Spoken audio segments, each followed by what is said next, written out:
Comment marcher par la foi? Pour le savoir, je vais vous demander de ne surtout pas zapper cette vidéo. Car en la zappant, vous risquez vraiment de passer à côté de quelque chose qui pourrait vous être utile.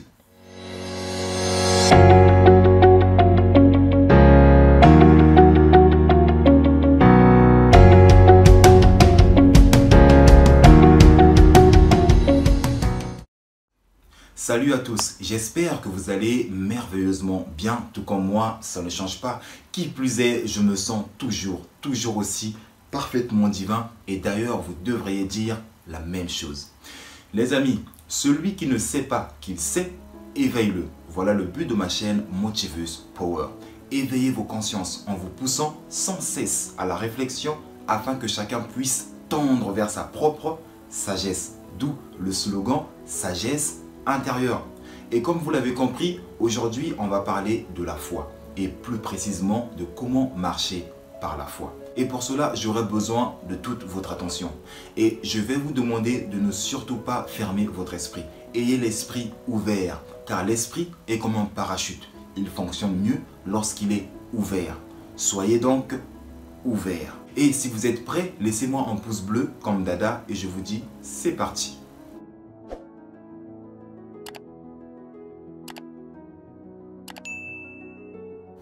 Comment marcher par la foi? On ne peut pas répondre à cette question sans chercher à savoir ce qu'est la foi, sans définir la foi. Alors, qu'est-ce que la foi?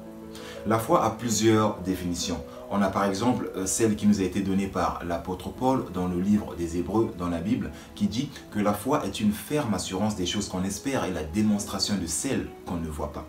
À part cette définition, il y en a d'autres, comme par exemple, la foi, c'est la capacité à nier ce que vos cinq sens physiques vous disent comme étant la vérité et être capable de vous fier ou de vous tourner vers votre monde intérieur.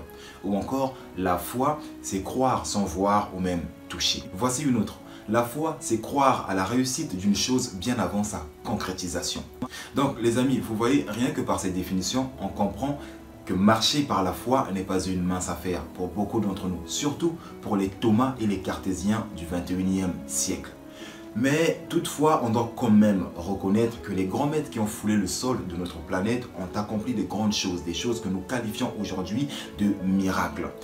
Lao Tzu, Mahomet, Siddhartha Gautama, connu sous le nom du Bouddha, Simon Kimbangu, Jésus-Christ ou encore Patanjali et bien d'autres encore. Et pourtant, c'était des êtres humains comme vous et moi. Mais la seule différence entre eux et nous, c'est que eux, ils marchaient par la foi. Ils marchaient à partir de cette connaissance, de ce savoir qui est la foi. Ils vivaient à un certain état de conscience où ils avaient atteint un certain état de conscience. Ils avaient atteint ce qu'on appelle l'état de conscience supérieure ou de conscience divine.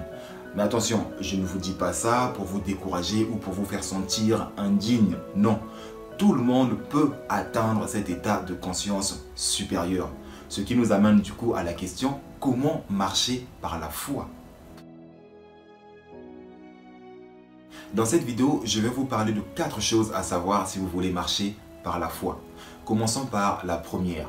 Pour marcher par la foi, vous devez perdre la tête. Attention, je n'insinue pas qu'il faut devenir fou. Ah non, je ne veux pas entendre « Oh, quelqu'un a été interné dans un hôpital psychiatrique, il est devenu fou. » Pourquoi? Parce qu'il a regardé une vidéo de Motivus sur YouTube disant que pour marcher par la foi, il faut perdre la tête. Voilà pourquoi il est devenu fou en espérant marcher par la foi. Et non, pardon Badi, je me déresponsabilise.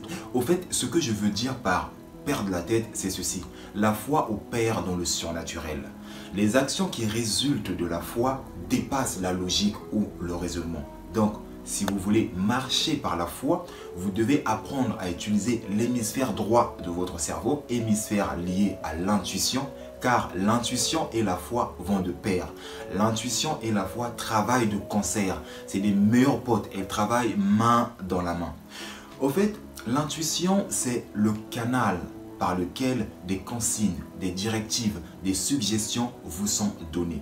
Et la foi permet de développer votre intuition. Et l'intuition vous permet de vous connecter ou d'atteindre cet état de conscience supérieure ou de conscience divine dont je vous ai parlé. Donc, vous voyez, par contre, Quelqu'un de rationnel, c'est-à-dire quelqu'un qui utilise plus souvent l'hémisphère gauche de son cerveau, aura du mal ou de la difficulté à marcher par la foi. Pourquoi? Parce qu'il cherchera toujours à tout rationaliser au fait. Tant que c'est pas logique, tant que c'est pas rationnel, il ne fera pas.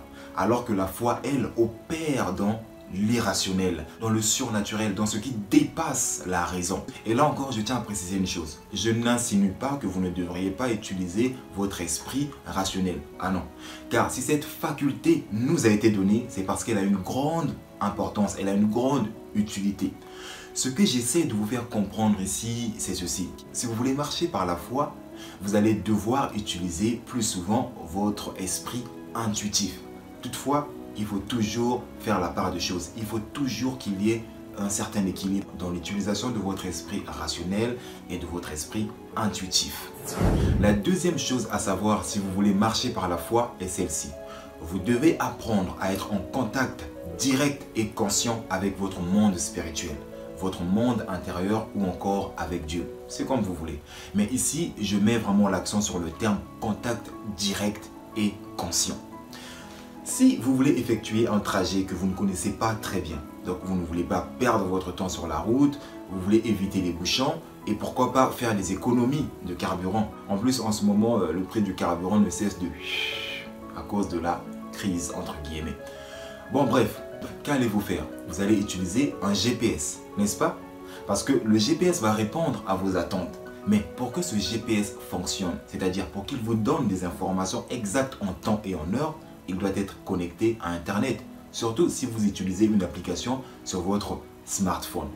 Et bien, c'est la même chose pour la foi. La foi fonctionne de la même façon que le GPS. Je m'explique. Pour marcher par la foi, vous devez croire, c'est-à-dire savoir à un niveau conscient qu'il existe en vous un monde spirituel, un système de guidance qui vous est propre et que vous pouvez vous connecter à ce système de guidance à n'importe quel moment de votre journée afin de recevoir la guidance dont vous avez besoin. Et d'ailleurs, c'est la raison pour laquelle vous remarquerez que les gens qui marchent par la foi, ils sont très intuitifs. Ils ne sont pas là à écouter les bruits du monde extérieur. Ils ne sont pas dans le suivisme, dans le conformisme mondain. Ah non, ils se fient plutôt à leur monde intérieur. Ce qui nous amène du coup à notre troisième point. Et avant de vous parler de ce troisième point, je vous invite à regarder ma vidéo sur le conformisme mondain. Je vous mettrai le lien dans la description et il apparaîtra aussi quelque part. Allez-y, n'hésitez pas, c'est un sujet très intéressant, vous ne serez pas déçus. La troisième chose que vous devez savoir si vous voulez marcher par la foi est celle-ci.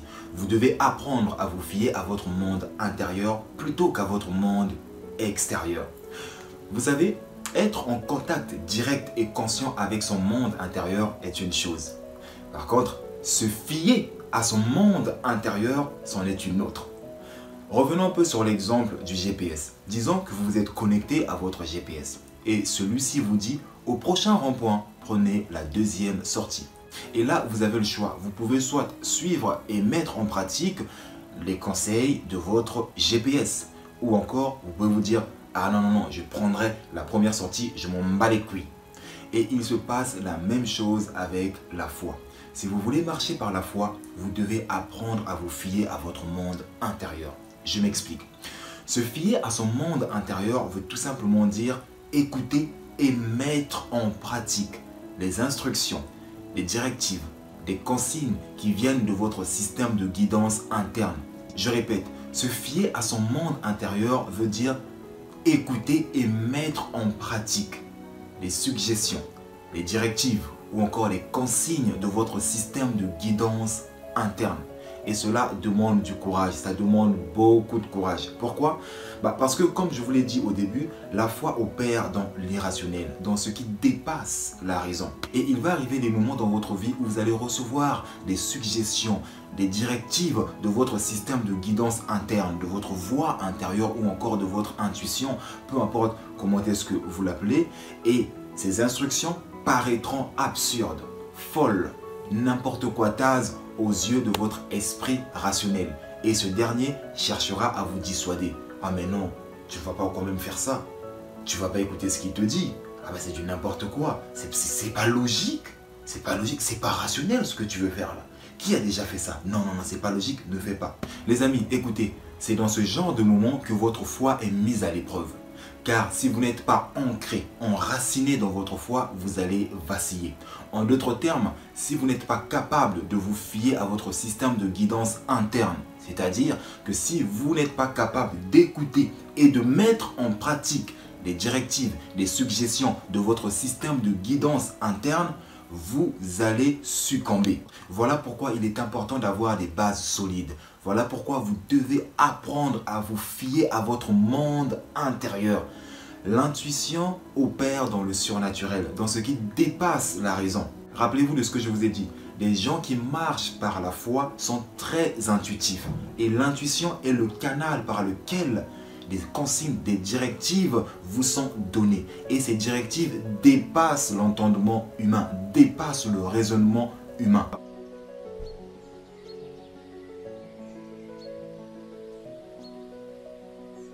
La quatrième chose à savoir si vous voulez marcher par la foi, c'est de bien choisir votre entourage. Dis-moi avec qui tu traînes et je te dirai qui tu es. C'est une grande vérité. Vous savez, toutes les personnes qui vous entourent exercent toute une influence sur vous. Cette influence peut être positive et constructive ou négative et destructrice. Et votre foi va augmenter, s'intensifier ou elle va s'affaiblir et vaciller en fonction des personnes avec qui vous vous entourez. Voilà pourquoi il est important de bien choisir votre entourage.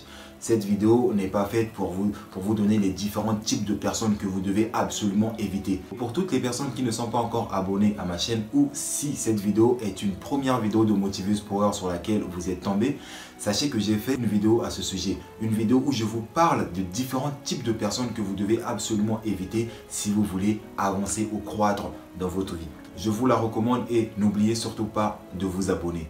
Pour résumer cette vidéo, je dirais, si vous voulez marcher par la foi, vous devez d'une, perdre la tête. De deux, vous devez apprendre à être en contact direct et conscient avec votre monde intérieur ou votre monde spirituel. De trois, vous devez apprendre à vous fier à votre monde intérieur plutôt qu'à votre monde extérieur. Et de quatre, vous devez bien choisir votre entourage. Et si cette vidéo vous a touché, ne la gardez pas pour vous seul. Partagez-la tout autour de vous. Vous n'avez pas le temps, c'est pas grave. Laissez juste un j'aime en cliquant sur le pouce bleu. Comme ça permettra à l'algorithme de proposer mon contenu à d'autres personnes. Et ce, grâce à vous.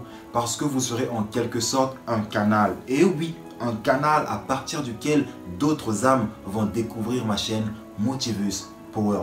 Et pour cela, je vous suis infiniment reconnaissant. D'ailleurs, n'oubliez pas de vous abonner pour plus de contenu impactant, motivant, inspirant et qui vous aide à devenir qui et ce que vous choisissez d'être chaque jour de votre vie afin d'actualiser le meilleur de vous-même. Et quant à moi, je vous dis à la prochaine vidéo et que Dieu vous bénisse. Et avant de finir, n'oubliez pas de vous abonner et de cliquer sur la cloche de notification. Sinon, ça va péter. Ça va péter. À la prochaine. Ciao, ciao, ciao.